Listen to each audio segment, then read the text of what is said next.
Debate on student loan debt doesn't go far enough.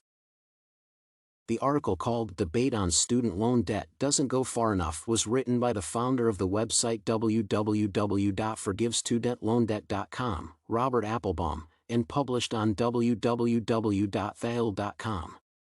The author reflects on the validity of the cost of education in the United States in the light of the Student Loan Forgiveness Act passed in 2012. Applebaum views the adoption of the act as a recognition of the overpricing of education, which means that a degree is by no means worth to pay such large sums of money for a few different reasons. First of all, education is supposed to be a right, not a luxury available only to those who can afford to pay for it. Applebaum assumes that in the United States, education is treated as a product that brings profits only to a purchaser, rather than public interest that is to benefit the society as a whole. Americans are taught that obtaining a degree is an essential prerequisite for getting somewhere in life, but no one is told that actually, only a selected few are able to cover the full cost without many consequences for their financial status. In that sense, education is more like a privilege, in a way that it might actually be available to everyone, but only a group of people can make it work for them.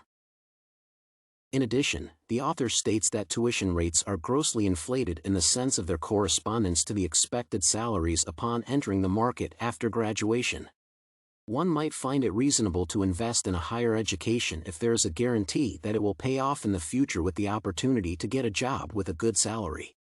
Granted, since colleges and universities tend to increase costs year after year, students have to borrow more and more, which seems acceptable if the qualifications gained today are worth more than those gained decades ago.